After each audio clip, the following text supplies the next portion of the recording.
This is WrestleWolf. I'm Damien Gibson, and this is our AEW review for the week. Joining me, as always, is the mystery, the enigma. It's Matthew. Hi.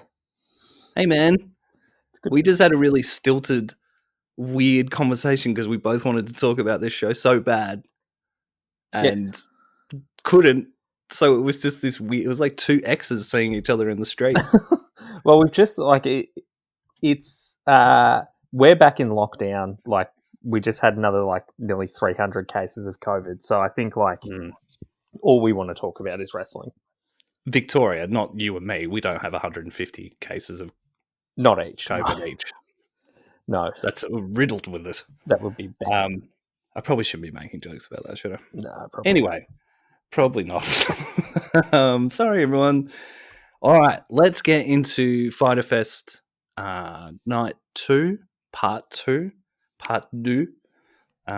Kings of Mykonos. And I suppose we just start from the start, right? There's so much to talk about in this episode. This could go for like 2 hours. I just want to pause for a second. And most people go for a really easy joke with Part 2s, and they go for Electric Boogaloo. Right. You just went for the most obscure possible reference. Yeah. That's the second Wog Boy, isn't it? Yeah, it is. I don't even know if I should be saying Wog Boy in the current times of cancel culture. It is the name of a movie. It's the name of a movie. If you have a problem with it, you should take it up with Nick Giannopoulos, because he's the guy who makes these movies. But anyway, it's the WB 2 Kings of Mykonos. The only reason that sticks in my head is because there was a time where I was in a play, Matthew, which is weird in itself, and we were driving back. We did this at the LA Fringe Festival, and we were driving back. We invented a game where we put Kings of Mykonos on the back of sequels to movies that hadn't happened yet. So Jaws 2, Kings of Mykonos. It's just a boring car game, but we did it for 8 hours. So it's now. So whenever a sequel comes up, that's the first thing that comes into my head is Kings of Mykonos. Anyway, the first match on this week's show was Private Party. Mark Quinn and Isaiah Cassidy, accompanied by Matt Hardy, to make up Hardy Party. I don't think that's catching on, by the way, Hardy Party. No, it hasn't for me. Challenging the AEW World Tag Team Champs Kenny Omega and Hangman Adam Page with the titles at stake. That's what a title match is, AEW notes. This, for me, and this is going to be really harsh, but it was probably my least favorite thing of the night. Actually, second least favorite. That's a bit of sizzle for later. Yeah. I mean, I really liked it, but there was so much stuff on this show that I did like, especially from like a story point of view. I felt like this was, hey, here are these young guys who are going to be fed to the champs, and in 6-12 months there'll be, maybe this match will happen again and it'll show the progression of Private Party. But for now, it was just, this felt like Spot-a-mania. Yeah, I think it was probably the right decision to keep the titles on Page and Omega at this stage. And Private Party looked great, and as you said, in 6 months they'll probably be tag team champions, and that's great. But it doesn't hurt them to lose this one. But yeah, it was a little bit sort of boring, a little bit paint by numbers. Yeah, I just think with anything. I actually thought that Private Party wrestled better than I've seen them wrestle. I know that sounds really weird talking about it like they're a footy team or something, but it genuinely felt like they were tighter than they had been before. There's been a few sort of botch spots and stuff with them previously that they've got not a lot, but a bit of criticism about. Yeah. But, they're green, brother. So, they're going to improve all the time. And I thought this was a good example of that. But you're right. Like, when Hangman and Page are involved, unless they're going up against FTR or the Young Bucks at the moment, they're winning, right? So there is that kind of thing of like, okay, well, this will be a good match, but I know it takes all the suspense out of it. And I think probably like it started quite slow, and it sort of felt a bit like okay, like how long is this going to go? What's it exactly going to be? And the end was quite. I thought the end was quite good. But I think it did take them a little bit of time to actually get into the match proper. Yeah, it did. It probably didn't go as long as I thought it might have. So I was kind of like, when it finished, I was like, oh, good. Yeah. And there are those little notches of or little bits of storytelling of, Kenny getting the save for Hangman, and that, that can be that keeps that sort of, Kenny the face, Hangman slowly turning into the heel. By the way, this is I'm almost 100% convinced of this. That Hangman Page is going to turn heel really soon. Like, as soon as they drop the tag team belts, he will be the heel in this thing that he has with Kenny. And I also think he's going to join the Four Horsemen. You've been pushing this for some time, that there's going to be a Four Horsemen renewal. Oh, that's happening. That's 100% happening, and I've got evidence of it later on in the night. So that's even more sizzle to keep listening. They've got Arn and Tully, so they could do an actual. They're pretty close to an actual Four Horsemen. Well, yeah, but I mean, they're just they're the managers of the new Horsemen. You know what I mean? They just that gives them, they're a genuine Four Horsemen deal if those two are there.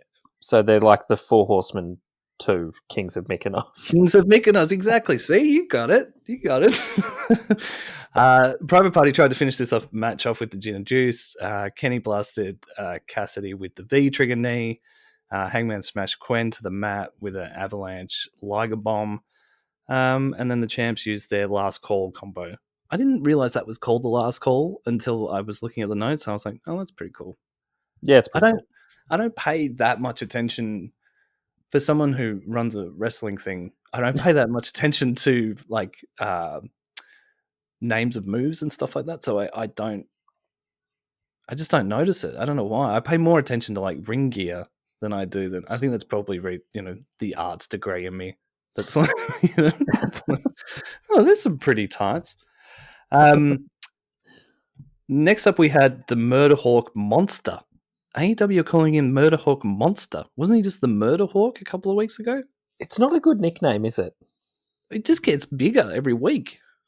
Well, he's not like he hasn't actually murdered anyone that we've seen. Like, if they're going to do these like little cinematic cutaways, like they should just literally have him like luring people into the woods, and like then coming out and like. I mean, I guess NXT already has an actual serial killer. Well, yeah, who is my favorite thing on NXT, which I cop so much shit for. But yeah, no, he. So you're saying he should dress up like a hawk and murder someone, and then he can have the nickname Murder Hawk? Yes, that's what I'm saying.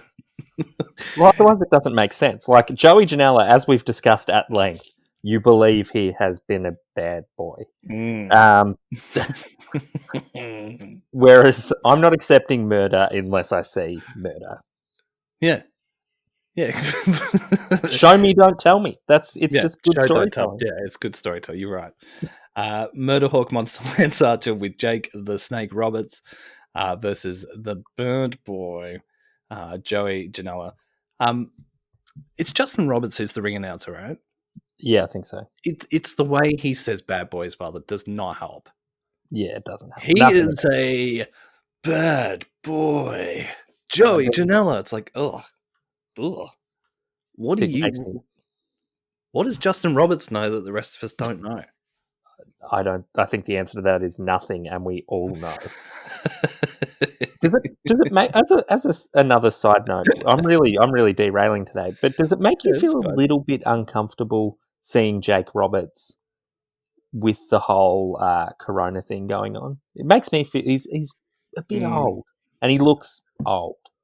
Yeah, there's a lot of this happening on both brands, right? That like, even Arn and Tully. I mean, they're not babies.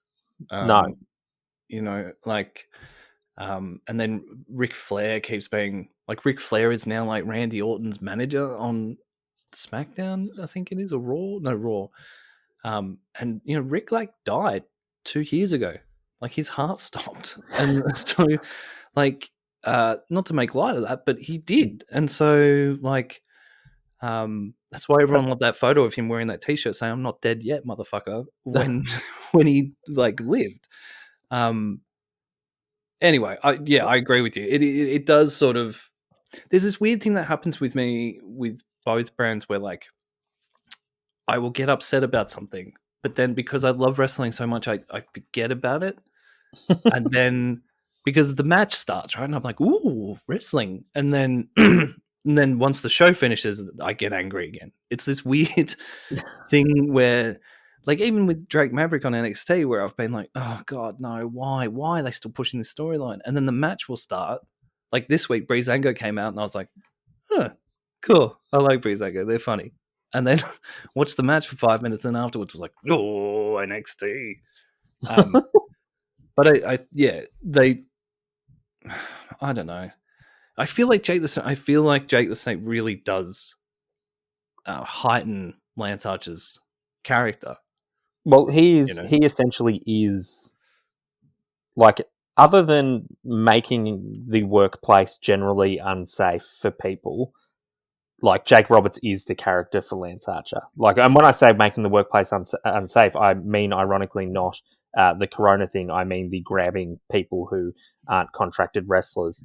Which, skipping forward a little bit, if Lance Archer's allowed to literally beat up production staff, then surely Big Swole kidnapping wrestlers is sort of fine. Like, at least they know, like, they're wrestlers. They have to have watched wrestling at some point. Yeah. So they have to know that there's going to be kidnappings, potential sacrifices, children involved, like, you're going to get hit by a car, almost certainly. Like, the rate of profession by car, like, random car attack is just, like, extraordinary. So Britt Baker had to know. Yeah. Is all I'm saying. Anyway. No, but they did kind of address that by saying that Britt had gone and campaigned or, you know, politicked with the AEW brass. I love how they talk about the AEW brass like we don't know who's in charge. You know what I mean? You're like, you mean Tony Khan and the Elite, right? That's, you know. But I do like that they don't sort of say that all the time, that it's not and an omnipresent thing. Every show doesn't start with Tony Khan doing a 19-minute promo about why he's better than the wrestlers. I liked this match. I thought I've heard some criticism of it, not of Joey Janela getting too much in this. But as I was saying to you last week, to me it makes no sense that they would push that tag team so much of Joey Janela and Sonny Kiss and then have him get absolutely decimated. You could get any enhancement talent to do that. You get someone off Dark to do that. So I was really happy that Janela got some, you know, didn't look completely weak in this match. And also I think, like, we've talked about this at length, where like when you do that, when you push the monster or the murder hawk or the, you know, the big beast person, it looks better for them as well, right? Because they've still won. And I think it looked like no, I felt it looked like Janela looked gutsy and looked like, you know, he sort of looked like a better version of, a more realistic version of Marco Stunt. Like, you know, Janela could very easily have a really cool sort of Razor Ramon 1, 2, 3 Kid program. Yeah. Yeah. And people could really get behind him. Yeah, for sure. I thought there was a couple of things that I liked as well, a little, you know, sort of flourishes that I was like, oh, that's cool, is Lance Archer coming out with Sonny Kiss at the beginning of the match and essentially throwing Sonny Kiss at Joey Janela. Like, I'm going to throw your tag team partner at you, you little pipsqueak. I really like that. And I also like the sort of Steven Spielberg direction of of Damien, the snake. Of just like, you don't have to get the snake out. We all know there's a snake in that bag, but just the fact that it's there, that was the thing as a kid that used to stress me out all the time about Jake the Snake, was just that the bag was there. It was rare that, like, I feel like he saved the snake for pay-per-views and stuff, right? I don't seem to remember him getting it out all of the time. Look, I'll make the commitment to go back and watch every single episode of Superstars over and report back next time. Well, I am watching WCW, the show, because that's what NWA's show was called, was World Championship Wrestling. Oh, that's a great decision by you. From 1985 to 1989. So I just watched Starrcade 85, actually. So if anyone's looking for a match to watch this week, Dusty Rhodes versus Ric Flair at Starrcade 85 is absolute classic. Pretty amazing. And yeah, I think I spoke about this on the NXT episode as well. Just like the commentary is so great because there's times where they just don't say anything. It's amazing. And you've got like you witness, Jim Cornette at his height. Arn Anderson was he was in Starrcade 1985, wasn't he? Yeah. The two Andersons. I can't remember. There's so many people on the bill where I'm like, there were probably about 6 or 7 wrestlers that I knew, and then a whole bunch of wrestlers that I'd like, or wrestlers that I'd heard their name but never really seen them wrestle before. It was like that generation before Nitro, where you would hear their names mentioned a lot, but and got an arm wrestling match. No, there wasn't. But there was a lot of blading. That's for sure. Almost every match ended with someone with just blood all over them. I also want to shout out Kip Sabian in the audience of this match, keeping up with the summery party vibe of wearing socks with sandals. I don't know if anyone else noticed that, but he is the resident Brit on the roster, and we all know that's how English people dress in the summer. It might be the best thing he's done in AEW so far. Yeah, so as we said, the Murder Hawk monster got the win, but I think Joey Janela looks all right out of this. But I want to see more of Janela and Sonny Kiss as a tag team. Yep, agreed. We had a little Darby Allin clip of him at Pipeworks, I think, like falling off a platform into some foam. He mumbled something about a coffin drop, and then like this cool rad dude, like Poochie from The Simpsons, was like, "All right, man, you ready to go?" And then Darby Allin like fell off a platform, and that was it. And I'm starting to dislike Darby Allin because of these vignettes. I don't know about you. Yep, it really has the opposite intended effect. Like if this had have been 2001 and like, there was Tony Hawk and whatever, I might be sort of engaged because I, was playing Tony Hawk's Pro Skater on PlayStation 1. Yeah. But these do not do anything for me. No. At all. What happened to the like sort of, French art house films that he was making? You know what I mean? Here's the thing though, right? Like specifically, I can't think of the person that's like, shit, I want to see like Darby Allin at Pipeworks. But maybe we were the only people who wanted to see like Darby Allin as directed by Ingmar Bergman. Probably.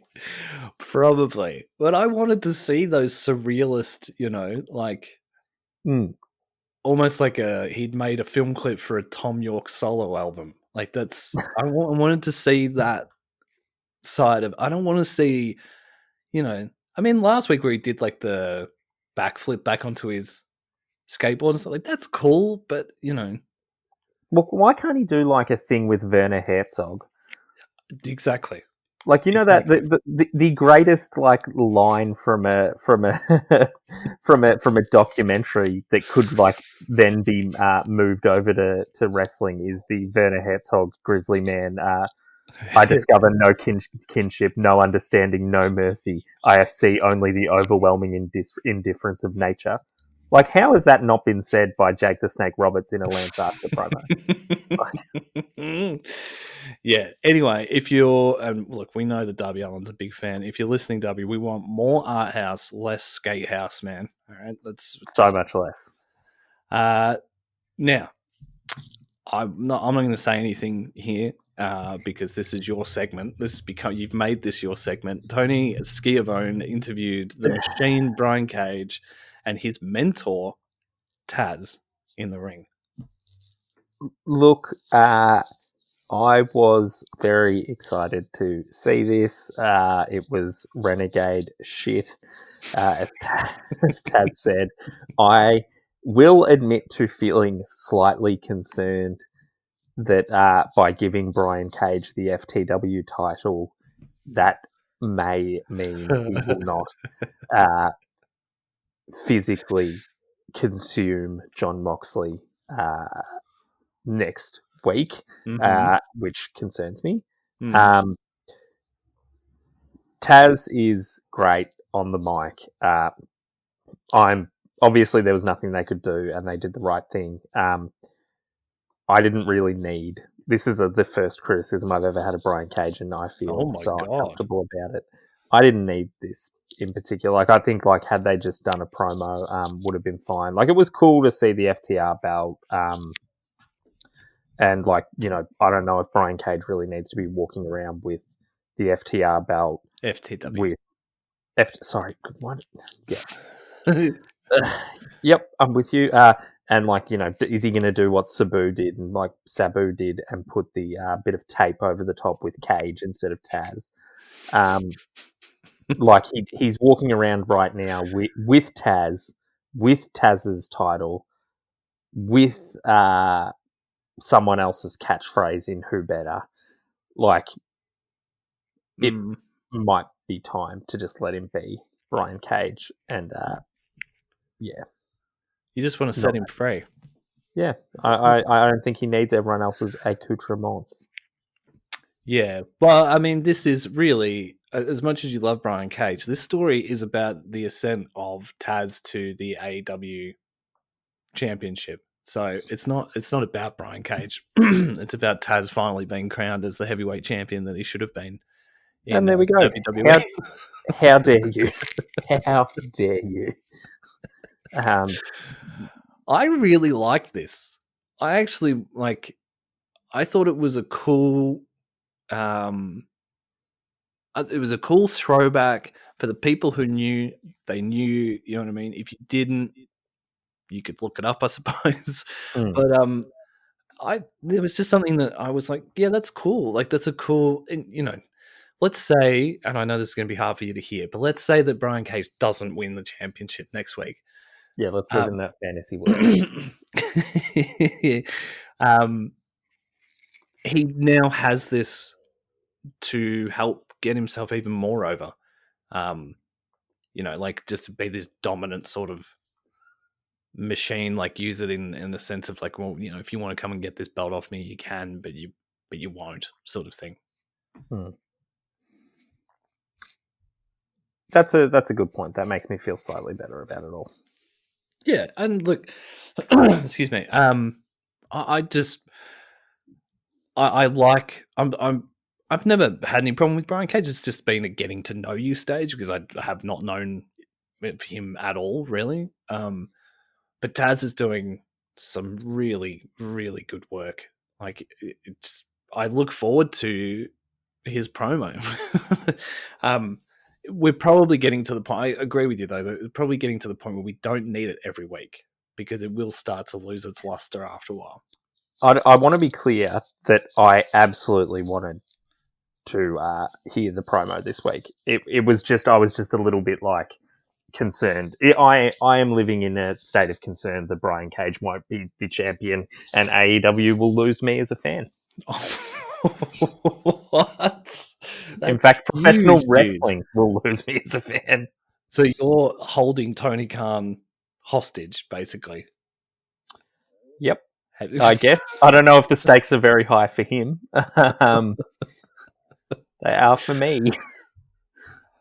Well, I genuinely don't know how that match is going to go, and that's why I'm so sort of keen to check it out. I don't want to say that you're a coward by not taking a side, but you're a coward. No, I don't. I genuinely don't. If you're going to force me into a corner, I'm probably going to be in Mox's because I really remember how much I loved Dean Ambrose, man. I loved him. He was a lunatic asylum. You never knew what he was going to do next. You knew it wasn't going to be good. It's like how you don't know what Triple M's going to play next, and you're like, I reckon I do. Oh, live. There's a song I haven't heard in 25 years. Coming up next, we've got a live triple play. Like, do they even have 3 songs? They're just going to play Dolphins Cry 3 times. Oh, no. Yeah, I forgot about that. They did have that. Yeah, right. They did re-emerge. God. Initially, I was very much like, Mox can't lose this. There's no way. But I don't know, with the momentum of like Taz's promo and Cage being on air more than Mox, they might put the belt on him, man. Cage being better than Mox. Yeah. Yeah, he's better and bigger and wrestles better. Exactly. That's right. Okay. He's never done anything involving a hot dog cart. Look, that's not... You can't hold... This is Jon Moxley, not Dean Ambrose. They're 2 very different people. They look exactly the same. And speak the same and have the same wife, and but they're 2 completely different characters. I'm the kind of person that, like, when I watch a movie, if it's a bad movie, I will never watch anything with those actors in it again. I'm and I'll blame them. I'll be like, yeah, well, people like Pulp Fiction, but fuck Staying Alive, so I don't watch that John Travolta shit.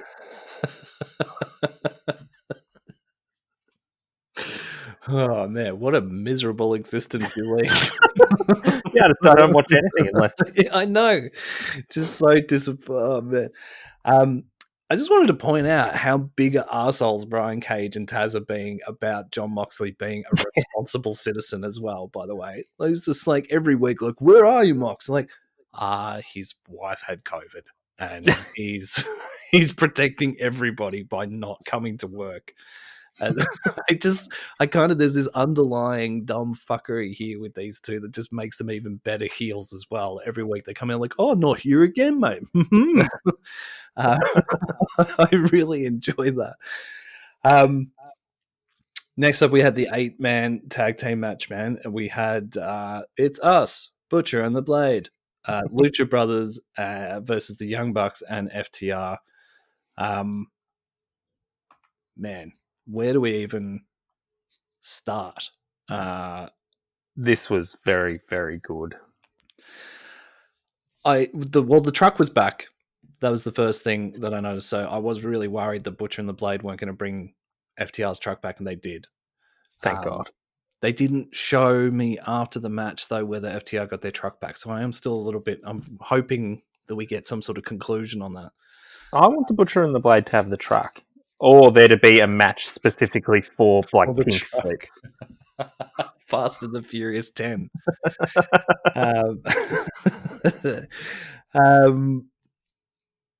I don't think I'll do this match justice if I try and go through it beat for beat. But there was so many things that happened. The Ray Phoenix, Nick Jackson spot where they essentially were jumping up the ropes one by one.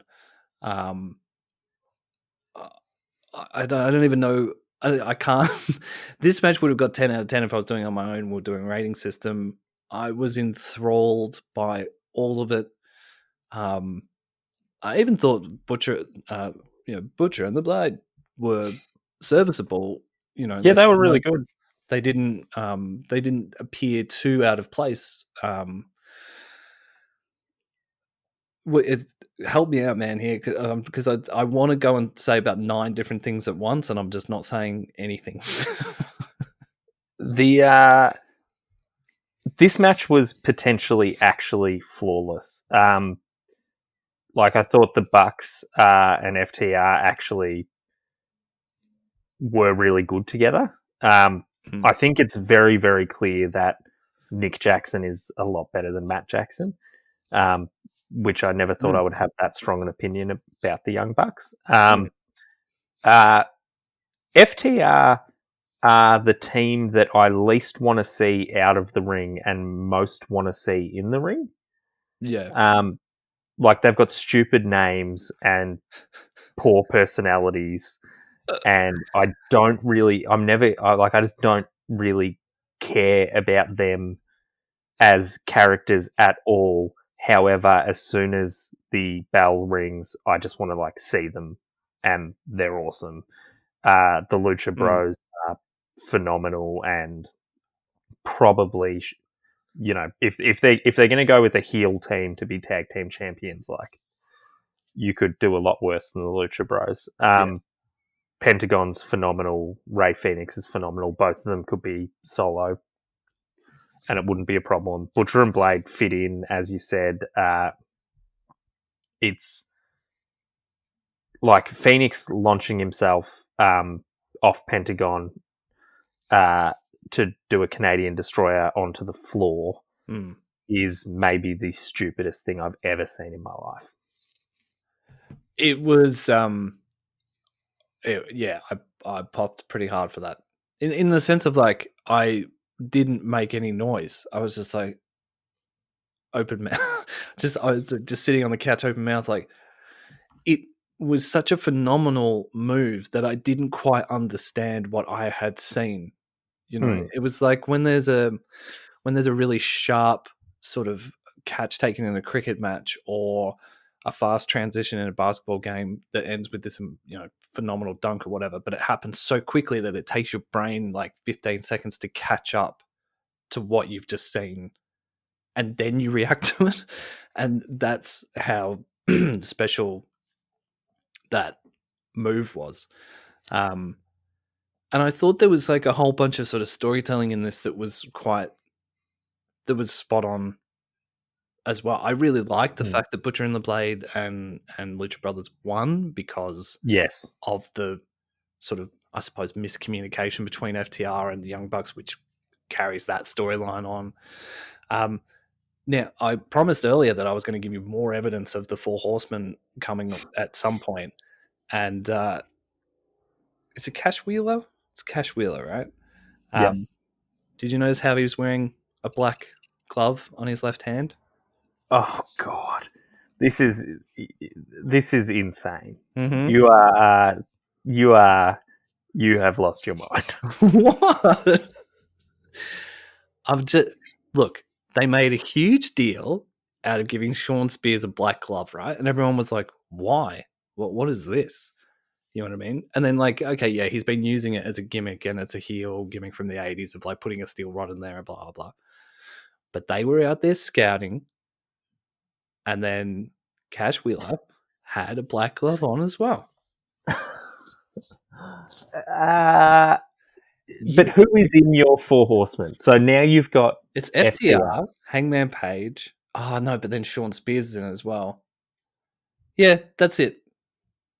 Or Cody, or take Hangman out and put Cody in there. Why does Sean Spears have to be in there? Yeah, I want to see Sean Spears. I know. Well, can't they have Murder Hawk Monster Lance Archer? It's gonna be. It'll be 4 of those 5 guys for sure. As long as they don't have as long as it doesn't lead to Lance Archer versus Jake Strong, I'm okay. Jake Hager, sorry, I Lucha Underground for a moment.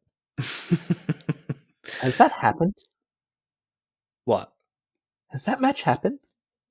Which one? Jake Hager versus Lance Archer? No. But does anyone want to see it? No. That's why I thought they'd done it. No. Nah. God. Boy. That's when we're starting to see the shark being jumped, when that's the headliner for Dynamite. Maybe for, maybe for their second show. Even I would be disappointed if that was the headliner of Dark. I would just be disappointed if it existed in like a house show and I had to know that it existed. Yeah, so after the Canadian Destroyer, Matt tried to superkick Pentagon. Pentagon ducked and Matt inadvertently hit Dax Harwood. Pentagon and Phoenix grabbed a shocked Matt Jackson, double teamed him with a driver, and Pentagon scored the pin. So there was a moment where Ray Phoenix ran along the top rope, and I think it was Dax Harwood, like punted Dax Harwood in the head. That you can't do that. You can't be a human being and run along the top rope like it was a footpath. Do you think that like he does so many amazing things that you just sort of are like, oh yeah, okay. Like it's like when you watch like young Rey Mysterio and you're like, wow. But you're just like, he does it all the time. It's fine. Yeah, after a while you get used to it. Definitely. I think there's, when the sort of old timers talk about too many high spots and all that kind of thing, they probably do have a point, because it becomes that thing of like, well, everyone's doing, every single wrestler in the match does a suicide dive, so it's not special when you see it anymore. It's just a move. It might as well be a clothesline or but there are still things that Ray Phoenix does that I'm just like, what the fuck? It takes me a while to actually comprehend how phenomenal it is, like, and dangerous as well. Yeah. Like, it just takes one false move and he's gonna hurt himself real bad. The most interesting man in wrestling, Alex Marvez, then greeted Big Swole outside as she approached the arena, and some woman that we've never seen before served Big Swole. She said, "You've been served." So then I was like, "Oh, okay." So Britt Baker is suing Big Swole, but it was AEW serving like a disciplinary notice. I know in my role at work, if I had to take disciplinary action with one of my agents, I wouldn't walk over to their desk and be like, "Matthew, you've been served." You would have a conversation with them. There's a whole HR policy. Like, there would have been a HR person there. That's definitely the. But I think that woman was the HR person. The one that was like, "You've been served." Oh, that's fantastic. Who knows how things happen in the States. But essentially, this was set up for a later point in the match, in the night, where Big Swole somehow managed to get back into the stadium anyway. She put a mask on and a hood and got back in. Which makes me concerned once again, for they're saying like, oh, look, we're totally like, we're doing everything we can about Corona and all this kind of stuff. But if people are able to easily break into the stadium, then clearly they're not. Yeah, I know. Like, how poor is the security there? It was just like, there's no one checking. You know what I mean? Anyway. I guess her name on her license probably isn't Big Swole. No. No, probably not. Yeah, so there was a scuffle. Britt Baker got sort of slapped in the nose by her henchwoman, whose name I'm forgetting off the top of my head. I should have made a note of it. And Britt Baker sold it like she had been shot. And that was our little sort of Britt Baker moment for the week, where it was like, she's the best. She's the best. Guess what we had next? It was the Native Beast Nyla Rose, and it was a squash match. So I assume, judging by what we both said last week, that neither of us really cared about this at all. Nah, like I thought the match was good, but I didn't really care, no. It was a 2-on-1 squash match, which is, I suppose it changes up a little bit. Yeah. to put a Like, I don't positive know. spin on it. I think it's weird that she's like, I've hired a manager, but I'm not going to tell you who. Yeah. Like, it's, yeah. I've got a manager. I heard Vicky Guerrero mentioned as a... I don't, hopefully it's not that. Yeah, I really don't want that. There are a few things that cause like some traumatic memories when it comes to watching wrestling, and Vicky Guerrero as a GM on SmackDown is one. Just because she had a catchphrase, and of course WWE just told her to say it 7,000 times, which was her just screaming, "Excuse me!" And her, Alberto Del Rio, oh man, God, was it Jack Swagger in WWE? Was that his name? Yes, we the people. Yeah, We the People. I hated that as well. God, it was all around the same time as well. God, awful.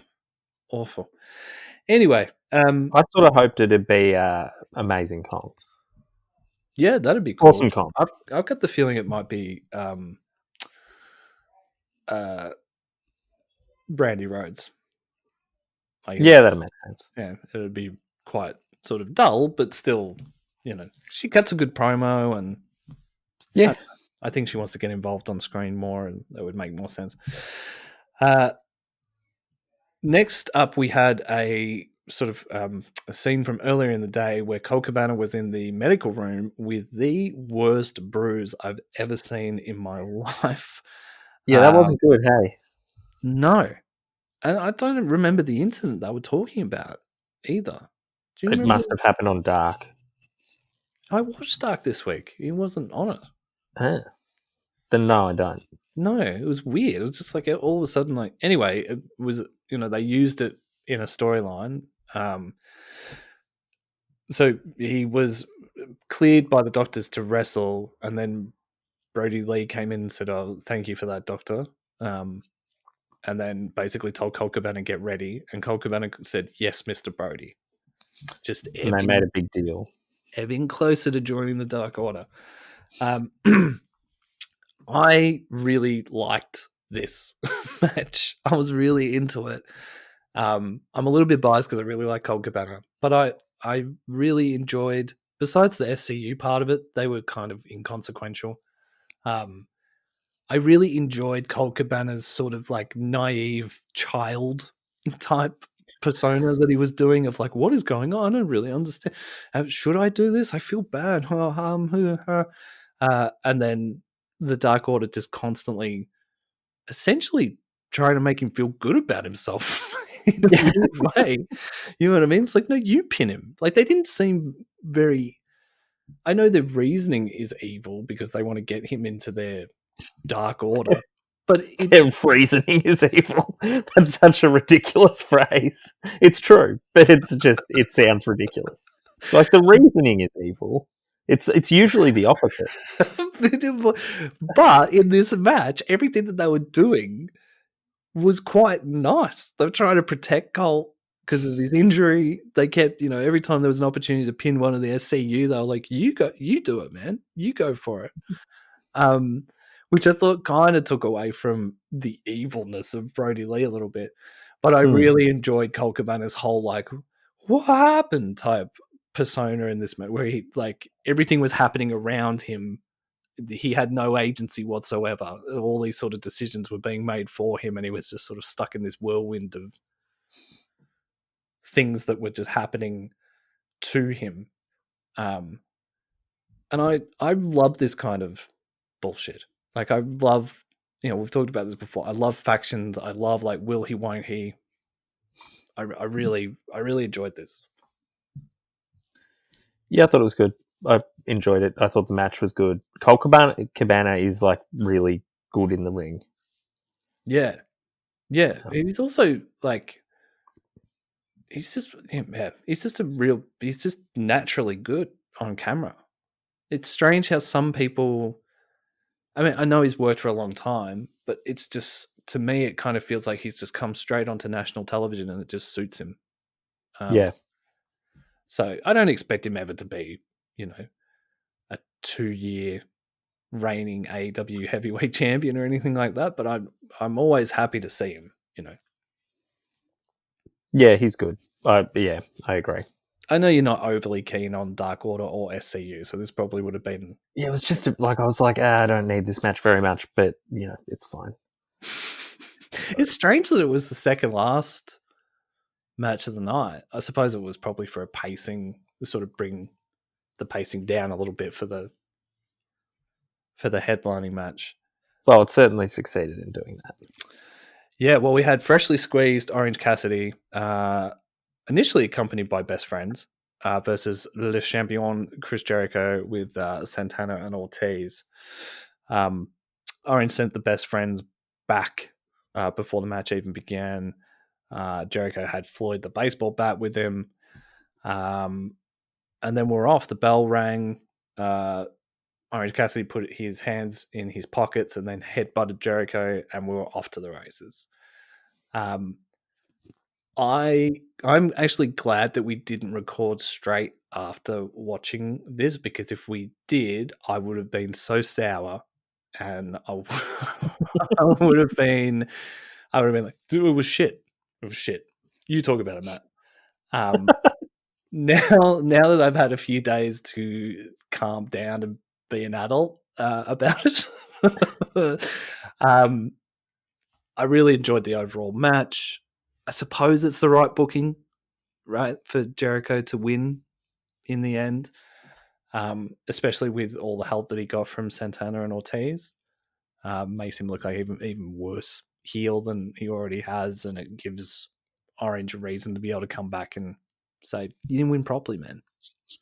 I thought it was really good. Like, I think Cassidy looked really good, and Jericho looked good. Like Jericho looked like a evil super heel, which is ideal. But I think Cassidy looked really awesome and like a threat to anyone. Like, he nearly beat the best wrestler that AEW's got, other than Brian Cage.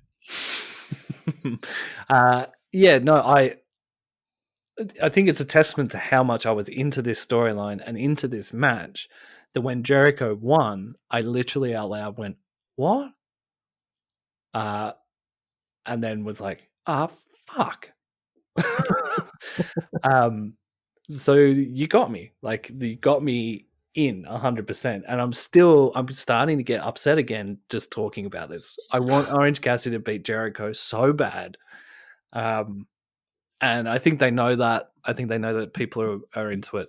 And so the correct booking, as usual, with AEW happened on this. But it doesn't mean that the 7-year-old that sits right in the middle of my soul wasn't really sad and upset for 24 hours after Orange Cassidy lost. And that's fair. But hopefully, this program's not over, right? I hope not. Like, Cassidy coming out with the bloodstained shirt and having coming out with Trent and Chucky and taking the shirt. Like, I thought it was really well done. Yeah, all three of these guys I want to see more of. Like, in the last sort of, basically since we've had the pandemic going on, these three have really elevated when they've been given the opportunity. They'd almost have to be considered top guys in the company now. Yeah, absolutely. I think Cassidy, I'm surprised they went all in with him without the crowd. Because I thought it was very clear that they were sort of testing the waters and the crowd were getting into it. And I was concerned that they were just going to think, well, we don't know what the result of he's a risk. It's a massive risk, and it's awesome. It feels like we're not the only two people in the world that think that he's amazing, and no, a character like his offers so many unique storytelling opportunities. Oh, most definitely. And also, he can go in the ring. He is a really good wrestler. You have to be a good wrestler to be able to do what he's doing. You know what I mean? You would have to learn. It's like being a good writer or a good guitarist or whatever. You have to learn how to do it properly so you can take things away in a sort of different alternative avant-garde kind of way, you know. Yeah. And yeah, that's what Orange Cassidy is. He's like an avant-garde wrestler. He's doing this weird. He's doing this weird kind of. I don't even know. You would. What the fuck do you call it? Sloth wrestling? I don't, like, you know. Like his frog splash or whatever it was so cool and so well done, and so hard to not actually physically kill someone by doing that.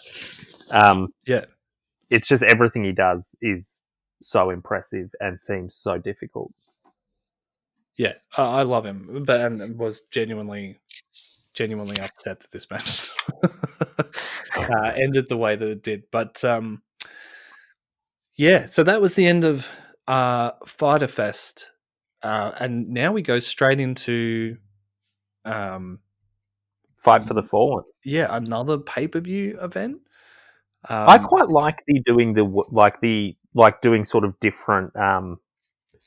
Like, you know, obviously you don't want to do it every week like they're doing at the moment, but Fight for the Fallen is a very good cause, so I don't think we should complain about that one. But the having sort of the different you know, ring aprons and stuff is good. Like, it's visually interesting at least. Yeah, I don't mind it.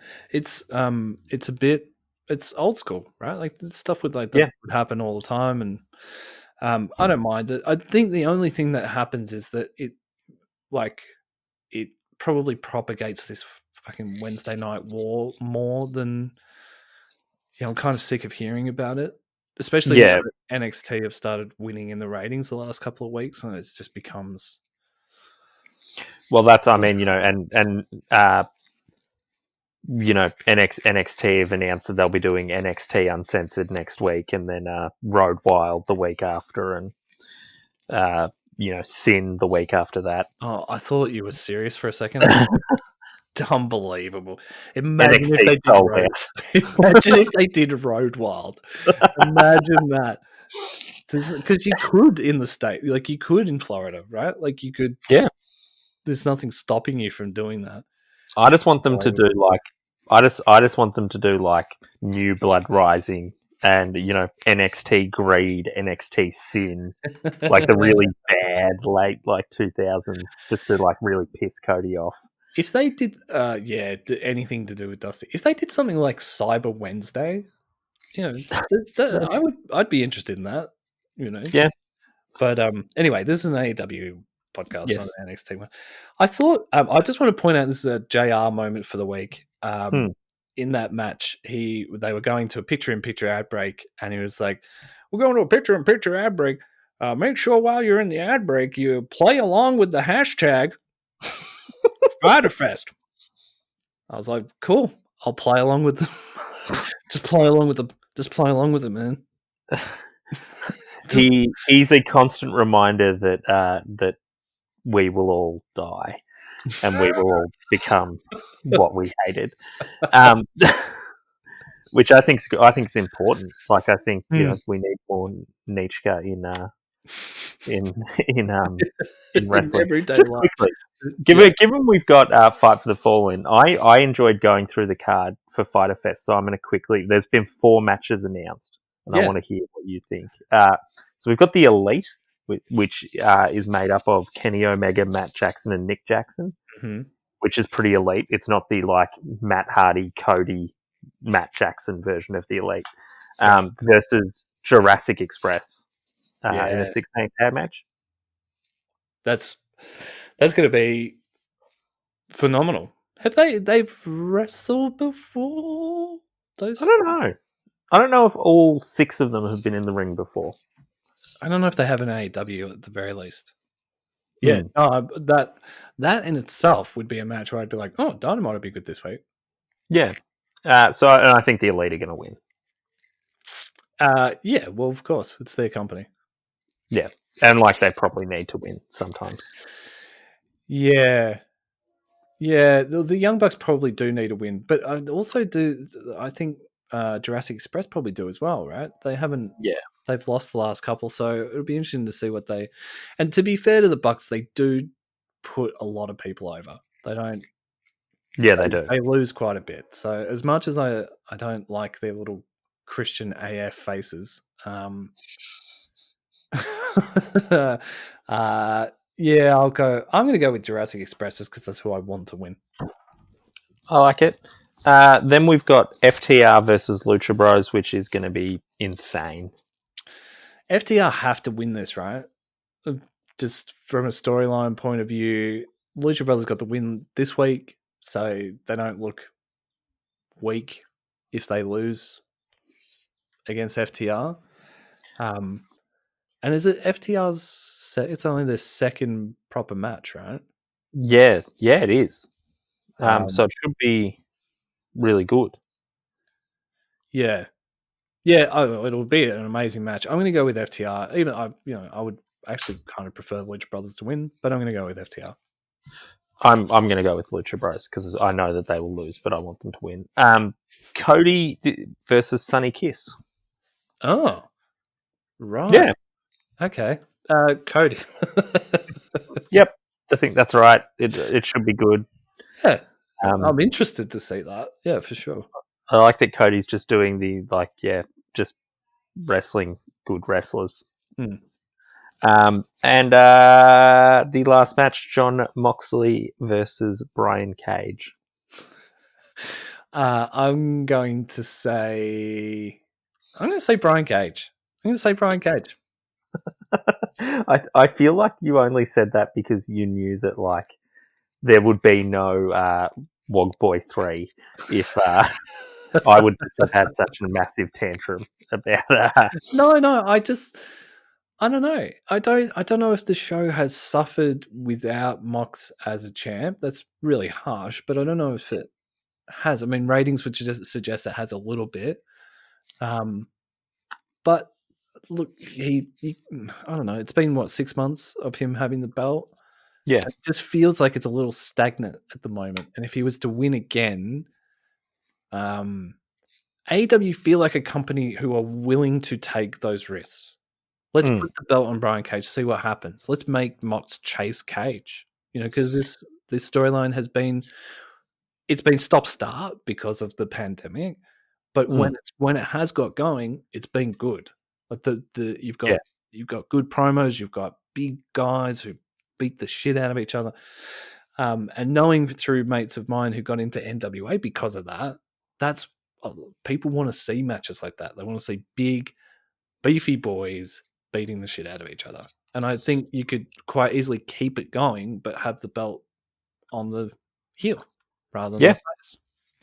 Absolutely. And I think it opens up sort of other options with, like Moxley's better when he's having a blood feud with someone. You don't really need to have a title to have a blood feud with someone. Like I'd be into there's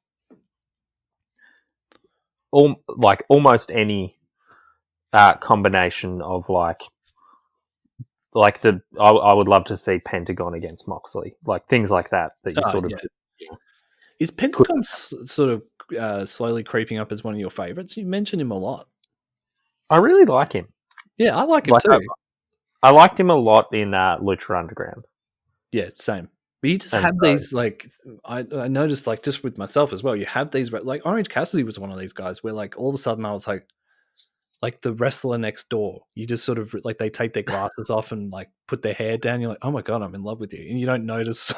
And ironically, we had actually made a bet where if you could get Orange Cassidy to go to prom with you, yeah,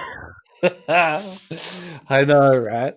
And but then he found out about it and got really upset. And then, but then I went to him and I was like, no, but I actually really love you. And then he was like, oh, okay. And then and then Ducky got left on the dance floor.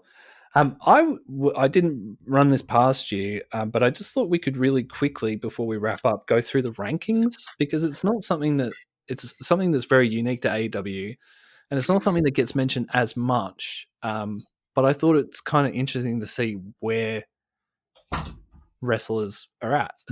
Absolutely. And just sort of make little comments on it. So I thought we'd start. We've got the rankings for the tag teams, women's and men's. So it'll be really quick. Yep. So obviously Kenny Omega and Hangman Page are the champs. Now this is going from 5-1 as far as contenders are concerned. So, fifth on the rankings are Jungle Boy and Luchasaurus, Jurassic Express. Marco Stunt must feel a little bit left out there. Fourth, we've got the Young Bucks. Luchasaurus are 4-1 for the year. Young Bucks are fourth, and they're 4-2. Private Party are third. Best Friends are second, and the Dark Order, Evil Uno, and Stu Grayson are number one contenders. That's I mean, I guess it makes sense. I'm surprised by it. Yeah, and they're 7-0. They haven't lost a match. Goodness me, I did not know that. Seen them wrestle? They must all be on Dark. Yeah, I mean, and both of us watch Dark, which makes it more confusing that we haven't. Yeah, I know, right? But no, I haven't, and that makes sense, I guess. Yeah, but it also kind of suggests that at some point in the, they've got a Dark Order versus Elite, storyline in the chamber ready to go, I suppose, as well. Great. All right, women's rankings. Number 5, we've got Britt Baker. Number 4, Chris Statlander. So that's 2 women that you're not going to see for a while, unfortunately. Number 3 is the super bad girl, Penelope Ford. Number 2 is Big Swole, which is pretty interesting. Yeah. And number 1 is Nyla Rose. So obviously we're going to have a Hikaru. I mean, it was pretty obvious from this week that we would have a Hikaru and Nyla Rose angle, but that looks like they've got an Excel spreadsheet to point to show why that's also happening. And then the men's is pretty interesting. So there's 2 male champions, John Moxley and Cody, obviously. Number 5 is Jericho. Okay. Number 4 is Brody Lee with 5-1. Lance Archer is number 3 with 8-1. So he's only lost the 1 match. That's I guess it makes sense. Number 2 contender is Brian Cage. And he's 5-0. And the number 1 contender is MJF. Well, yeah, I guess MJF has never lost a match and has been in more matches than Cage. Yeah, which also, it's a testament again to MJF, who uses these kind of stats in his promos. It's like, I'm the number 1 contender. Yeah. And he is. Well, that's he keeps making a point about Cody not facing him, which is a fair point to be made. And hopefully that leads to MJF beating Cody for the championship when it's time. Yeah. I just want to see MJF all the time. Yep, agreed. But yeah, man, I think we can probably wrap it up there. We're at an hour, so that's probably enough for everyone. Thank you for listening. Yeah, people genuinely, I know every podcast on earth says this, but we put episodes up on YouTube and people start listening to it on that. So, and a lot more people listening to the AEW episodes than the NXT episodes. So I think that is testament to yourself, Matt, and also that NXT is at the moment. Yep. But anyway, yes, thank you for everyone for listening. Rate, subscribe, tell your friends, find us on the socials. We'll be back next week with I've completely forgotten the name of what the next pay-per-view Dynamite is. Matt, what is it? Fight for the Fallen. Fight for the Fallen. We'll see you next week.